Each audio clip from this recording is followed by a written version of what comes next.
Deddy Corbuzier menjadi staf sus Kemenhan. Kita sudah bergabung bersama Brigjen TNI Frega Wenas, juru bicara Kementerian Pertahanan, dan juga ada Khairul Fahmi, pengamat militer. Selamat malam, Bapak-bapak. Selamat malam. Baik, saya ke Pak Frega terlebih dahulu, juru bicara Kemenhan. Pak Frega, sebetulnya apa yang menjadi pertimbangan utama memilih Deddy Corbuzier sebagai staf sus di Kemenhan? Karena kita tahu ini banyak menjadi sorotan di masyarakat. Silakan, Pak. Ya, baik, Mas Said. Pertimbangan mengangkat staf khusus tentunya Kementerian Pertahanan melihat bukan hanya Mas Deddy Corbuzier, tapi juga tadi sudah disampaikan beberapa, ada 4 orang lainnya juga, sehingga total 5 staf khusus. Tentunya sesuai dengan rekam jejak, kemudian keahlian, dan juga pengalaman di bidangnya masing-masing, baik dari diplomasi pertahanan, ekonomi pertahanan, tata negara, kedaulatan, dan tentunya Mas Deddy Corbuzier sendiri itu sebagai staf khusus Menteri Pertahanan di bidang komunikasi sosial dan publik. Dengan latar belakang beliau yang memang sebagai influencer dan juga punya pengaruh yang luas, apalagi dalam beberapa tahun terakhir, Pak Deddy Corbuzier juga ditugaskan sebagai duta komponen cadangan, menyuarakan bela negara. Ini menjadi salah satu juga sebuah nilai tambah yang juga harapannya nanti bisa membantu. Dan tentunya sebagai staf khusus Menteri Pertahanan, ini tugasnya adalah memberikan saran dan pertimbangan terkait dengan bidang tugasnya untuk membantu Menteri Pertahanan dalam mengambil keputusan dan juga mengembangkan kebijakan di lingkungan bidang pertahanan. Nah, dengan kapasitas Pak Deddy Corbuzier yang memang sampai dengan sejauh ini memiliki banyak follower, kemudian juga di media sosial, dan bahkan interaksinya dengan berbagai generasi, khususnya di generasi milenial dan generasi Z, ini tentunya menjadi sebuah nilai tambah untuk bisa memperluas jangkauan diseminasi informasi. Itu mungkin menjadi salah satu pertimbangan Kementerian Pertahanan mengangkat staf khusus Bapak Deddy Corbuzier. Dan tentunya ini bukan keputusan sepihak, karena sesuai dengan Perpres 140 tahun 2024, di situ disebutkan bahwa dalam pengangkatan staf khusus harus melalui proses di mana melalui Kementerian Sekretariat Negara dan juga harus mendapatkan persetujuan Presiden, sehingga ketika Kepresnya sudah keluar, baru yang bersangkutan bisa diangkat. Demikian, Mas Said. Baik, saya mau ke Bang Khairul Fahmi. Bang Fahmi, saya mau langsung meminta tanggapan Anda berkaitan dengan pengangkatan Deddy Corbuzier menjadi staf sus di Kemenhan, begitu, membidangi komunikasi sosial dan publik. Seberapa relevan sosok seorang Deddy Corbuzier dengan jabatan ini? Apakah ini memang menjadi bagian komunikasi sosial dan publik ini menjadi salah satu strategi utama, begitu, atau kebutuhan strategis di Kementerian Pertahanan? Iya, pengangkatan Deddy Corbuzier sebagai staf sus Menteri Pertahanan ini ya memang menarik perhatian publik, terutama karena terjadi di tengah kebijakan penghematan anggaran pemerintah ya. Jadi wajar saja kalau kemudian muncul pertanyaan apakah langkah ini memang diperlukan gitu ya, dan apakah ini sejalan dengan prioritas Kementerian Pertahanan pada saat ini. Tapi saya juga ingin mengingatkan bahwa keberadaan staf khusus Kemenhan ya, ini kan bukan hal baru ya. Di masa Pak Prabowo Subianto sebagai Menteri Pertahanan juga sudah ada ya sosok-sosok dengan latar belakang non militer yang bertugas di di bidang strategi komunikasi publik ya. Artinya penunjukan Deddy Corbuzier ini saya kira bukan sebuah kebijakan yang tiba-tiba muncul gitu ya di era Menteri Syafri Samsudin ini, tapi juga merupakan kelanjutan dari pola yang sudah ada sebelumnya. Nah, kalau kita lihat Om Deddy ini memang bukan sosok yang punya latar belakang militer atau kepakaran di bidang pertahanan, tapi beliau punya kapasitas ya memang di bidang komunikasi publik dan media sosial. Mereka Om Deddy ini punya pengalaman panjang lah ya dalam konteks urusan komunikasi sosial dan komunikasi publik ini. Kalau tujuannya kemudian adalah memperkuat komunikasi sosial Kementerian Pertahanan supaya lebih efektif ya dalam menjangkau masyarakat luas, terutama generasi muda, ya saya kira peran Om Deddy ini bisa dimaknai sebagai strategi adaptasi ya dari terhadap perubahan pola komunikasi publik di era digital ini. Jadi saya kira kalau dicari relevansinya ya saya tentu saja punya relevansi. Tapi karena pada saat yang sama ada kritik juga mengenai efisiensi anggaran yang mungkin kita tidak bisa abaikan, ya karena itu yang terpenting kemudian bukan hanya soal siapa yang diangkat, ya, tetapi juga nanti bagaimana efektivitasnya dalam mendukung kinerja kementerian. Ya. Selain itu ya saya kira apakah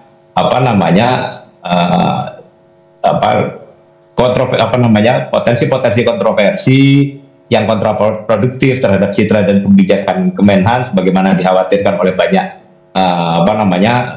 kalangan masyarakat itu bisa ditepis juga. Nah, ini yang saya kira mungkin penting kita lihat ke depan gitu.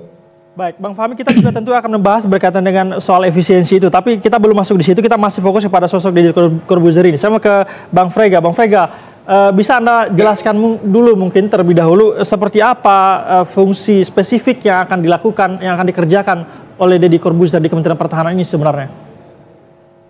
Ya, jadi kita kembali lagi, Mas, sesuai dengan apa yang digariskan dari Perpres 140 2024, berlaku untuk semua kementerian. Ketika staf khusus itu diangkat, dia menjalankan tugas yang tidak termuat dalam cakupan organisasi kementerian.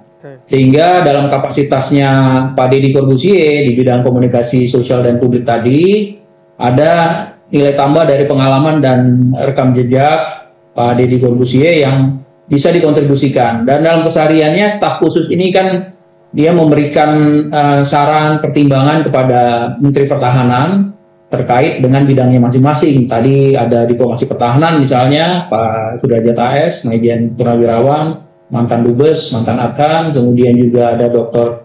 Kris Wijoyo Supanji, ini pakar hukum tata negara dari UI, kemudian Dr. Leni Kogoya, juga terkait dengan kedaulatan, ada juga Bapak Indra terkait ekonomi pertahanan. Nah, ini sama juga Pak Deddy Corbuzier ini, karena tadi disampaikan juga bahwa sebagai influencer, kemudian tokoh yang memang diterima di berbagai kalangan masyarakat, khususnya di generasi muda ya. Karena kita bicara ketika saat ini masalah bela negara, kemudian terkait juga dengan pertahanan, kegiatan mengedukasi generasi muda saat ini memang berbeda formatnya, berbeda dengan mungkin di era-era yang lalu. Nah, untuk Pak Deddy Corbuzier ini punya kapasitas dan juga engagement yang luas, pengaruhnya cukup luas, diharapkan bisa menjangkau lebih luas untuk mendiseminasikan pesan-pesan terkait di bidang pertahanan. Karena kita tahu bahwa ketika bicara pertahanan, itu memang seringkali dilihat seperti disampaikan Pak Menhan beberapa waktu lalu di DPR, bahwa ketika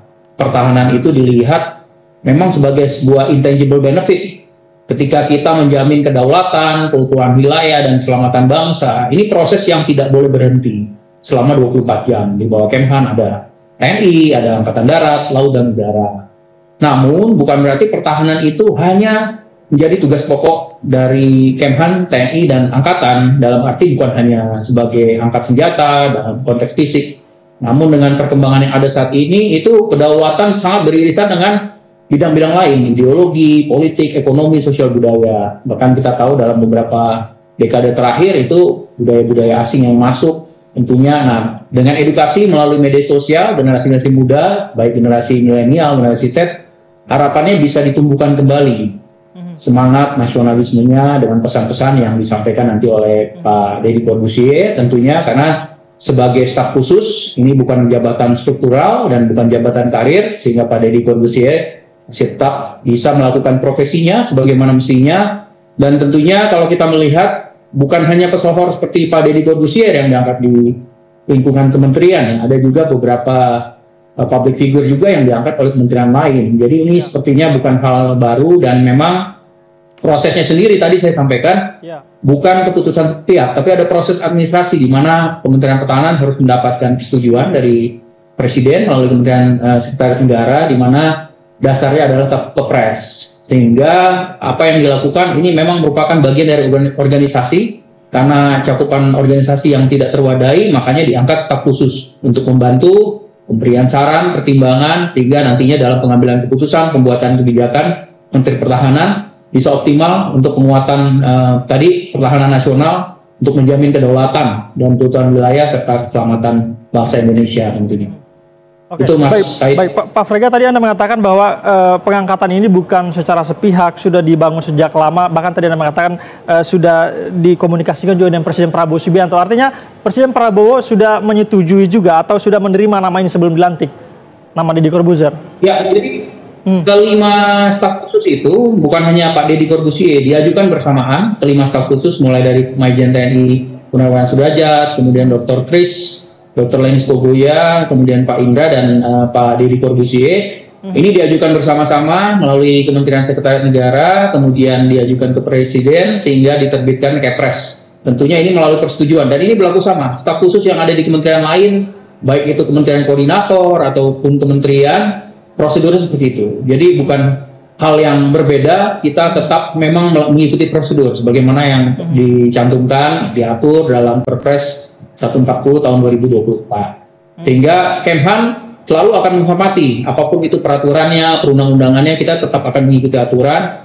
sehingga tidak menyalahi dan juga demi kepentingan organisasi maupun kepentingan nasional, karena kita tugasnya adalah menjamin kedaulatan, keutuhan wilayah dan keselamatan bangsa Indonesia yang memang seringkali ini tidak terlihat atau sering dilihat sebagai intangible benefit. Tapi ketika hal-hal ini tidak terjamin, tentunya kita bisa lihat di beberapa daerah konflik di belahan dunia, tentunya kita tidak bisa menikmati seperti sekarang ini. Nah, harapannya nanti staf khusus ini sesuai dengan bidang tugasnya masing-masing bisa memberikan pertimbangan, saran kepada Bapak Menteri Pertahanan, sehingga dalam pembuatan kebijakan, kemudian juga dalam pengambilan keputusan-keputusan bisa optimal untuk menjaga kedaulatan negara kesatuan Republik Indonesia.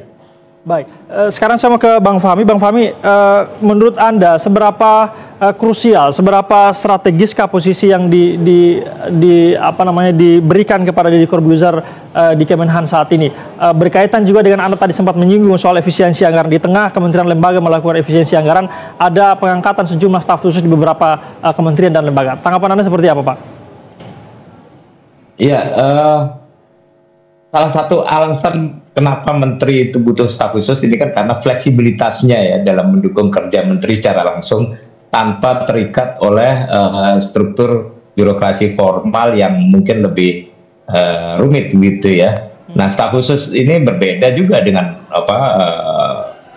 staf ahli maupun biro humas atau biro informasi gitu ya. Kalau staf ahli yang umumnya kan berasal dari kalangan birokrat internal gitu atau akademisi yang mungkin punya kompetensi bikin kajian mendalam dan bidang tertentu.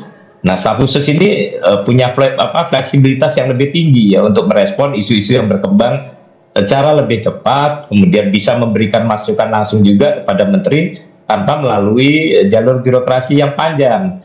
Nah, dalam konteks Deddy Corbuzier ini ya saya kira beliau bisa membantu Menteri Pertahanan ya dalam membentuk strategi komunikasi publik yang lebih efektif, lebih mampu menangkal hoax misalnya, mampu membangun citra kementerian maupun lebih mampu mengedukasi masyarakat di segala lapisan gitu ya terkait dengan isu-isu pertahanan, karena tadi sudah disampaikan juga oleh Pak Frega bahwa isu-isu pertahanan ini bukan hanya terkait dengan militerisasi kekuatan militer, kemampuan militer terkait dengan alutsista, tapi juga dengan bagaimana membangun kesadaran bela negara, membangun memfasilitasi hak dan kewajiban warga negara dalam upaya membela negara. Ini yang saya kira penting kemudian dijalankan dan dipercayakan pada Om Deddy ini. Jadi saya kira kalau kita kaitkan lagi dengan fleksibilitas ya, fleksibilitas ini terutama akan berada dalam konteks mengelola isu strategis secara cepat dan tepat gitu ya. Terus kemudian bagaimana membantu menteri juga menyusun narasi publik yang lebih adaptif dan komunikatif, terutama terkait dengan konten-konten digital maupun media sosial gitu ya.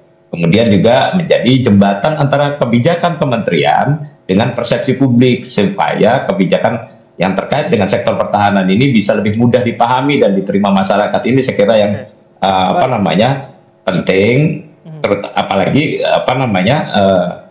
kalau kita bicara fleksibilitas dan koridor kebijakan yang profesional ya tentu apa namanya, ini saya kira perlu diperhatikan betul gitu ya, koridornya. Poinnya adalah Deddy Corbuzier sebagai public figure memiliki fleksibilitas begitu yang tidak terikat karena dia adalah seorang konten kreator juga, tidak terikat secara organisasi di Kementerian Pertahanan. Saya mau ke Pak Frega. Pak Frega, pertanyaan saya sama dengan Bang Fahmi tadi berkaitan dengan efisiensi anggaran. Banyak kemudian pihak atau publik mengkritik keputusan mengangkat sejumlah staf khusus di tengah isu efisiensi anggaran. Bahkan rencana efisiensi anggarannya sudah tengah dibahas di DPR saat ini. Seperti apa Anda merespons ini? Ya, jadi berbicara terkait efisiensi anggaran, Kementerian Pertahanan ini tunduk pada instruksi Presiden, arahan pemerintah. Kita juga siang tadi dilaksanakan rapat kerja antara Kementerian Pertahanan, Mabes TNI dan Mabes Angkatan yang diikuti oleh Bapak Wamenhan, Panglima TNI dengan Kepala Staf Angkatan, di mana Kemhan sendiri juga mendapatkan efisiensi anggaran dari yang tadinya 166 triliun menjadi 139 triliun. Jadi ada pengurangan sekitar 26 triliun untuk efisiensi, kurang lebih 16%. Nah, memang dalam efisiensi ini tidak ada pemotongan di belanja pegawai, adanya di modal dan barang. Tentunya kita melihat dari urgensi organisasi. Ketika kita mengangkat staf khusus ini, bukan berarti kita tidak peka terhadap situasi, tapi kita punya juga ketika kementerian ini kan masing-masing diatur untuk menjalankan tugas pokok. Nah, untuk bisa menjalankan tugas pokok, kita membutuhkan sumber daya, baik itu sumber daya dalam konteks manusia, kemudian dalam konteks barang atau alutsista. Dalam konteks organisasi yang terkait dengan sumber daya manusia, diantaranya adalah dengan staf khusus. Nah, karena cakupan tugas yang memang dijalankan oleh staf khusus ini tidak terdapat di dalam organisasi Kementerian Pertahanan. Dan juga dengan pengangkatan staf khusus ini, kontribusinya adalah sesuai dengan kepakaran, rekam jejak, pengalaman, ataupun mungkin jejaring yang dimiliki oleh kelima staf khusus Menteri Pertahanan. Ini bisa membantu Menteri Pertahanan, termasuk Kementerian Pertahanan, dalam melaksanakan penguatan kebijakan, termasuk juga mungkin literasi pertahanan, dan tentunya secara umum terhadap organisasi Kementerian Pertahanan secara keseluruhannya dalam melaksanakan tugasnya. Baik itu yang terkait dengan kedaulatan negara, kemudian keutuhan wilayah, keselamatan bangsa yang memang diamanatkan oleh undang-undang. Tentunya tadi sudah saya sampaikan bahwa ketika kita mengangkat seorang staf khusus, contoh misalnya dari diplomasi pertahanan, ini menjadi penguatan karena rekam jejak Majen Purnawirawan Sudrajat pernah menjadi dubes, kemudian pernah menjadi atase pertahanan, dan juga rekam jejak beliau sama juga dengan Dr. Kris. Di situ juga sebagai pakar hukum, seorang doktor di tata negara, kemudian juga mengajar, dosen di beberapa perguruan tinggi. Dr. Lenis Pogoya juga terkait dengan kedaulatan. Pak Indra juga latar belakangnya di BUMN untuk konteks ekonomi pertahanan, karena kita berbicara pertahanan bukan hanya tadi ya secara fisik, tapi ada juga irisan-irisan dengan sektor lain, termasuk juga salah satu kebijakan saat ini yang melanjutkan dari Bapak Presiden Prabowo ketika menjabat sebagai Menteri Pertahanan, di mana dilanjutkan oleh Bapak Menhan Syafruddin Samsudin, di mana defense supporting ekonomi. Nah, tentunya ini kan bukan hanya bagaimana menciptakan stabilitas nasional sehingga kita bisa membangun ekonomi, kita bisa tumbuh, tentunya ini untuk kemakmuran dan kesejahteraan bangsa Indonesia. Tanpa pertahanan yang kuat, kedaulatan kita tidak bisa ada yang jamin, keutuhan wilayah kita tidak terjaga dengan baik, dan keselamatan kita juga tidak jelas. Sehingga dalam rangka menjalankan tugas pokok ini, Kementerian Pertahanan memandang perlu untuk mengangkat kelima staf khusus tadi, sehingga harapannya nanti Bapak Menteri Pertahanan, termasuk Kementerian Pertahanan dalam mengeluarkan kebijakan ataupun dalam mengeksekusi, itu ada pemahaman yang utuh, masukan-masukan perspektif dari staf khusus tersebut, termasuk Pak Deddy Corbuzier, dan bahkan engagementnya bisa lebih luas, karena kita bicara untuk Indonesia Emas 2045 itu adalah generasi-generasi muda yang saat ini mungkin pada generasi milenial dan generasi Z. Nah, sehingga butuh komunikasi yang memang adaptif dan fleksibel. Demikian, Mas Said. Baik, keputusan pengangkatan Deddy Corbuzier bukan keputusan yang ujuk-ujuk begitu ya, keputusan yang sudah diperbincangkan, dibahas secara matang, dan kita harapkan Pak Frega kerja-kerja yang dilakukan oleh Deddy Corbuzier ke depan ini bisa menjawab keraguan publik begitu ya. Terima kasih telah bergabung bersama kami di Berita Satu Utama. Brigjen TNI Frega Wenas, juru bicara Kementerian Pertahanan, dan juga pengamat militer Bang Hairul Fahmi. Selamat malam Bapak-Bapak, salam sehat. Terima kasih, selamat malam. Dan pemirsa, berita satu utama akan kembali usai jeda, tetaplah bersama kami.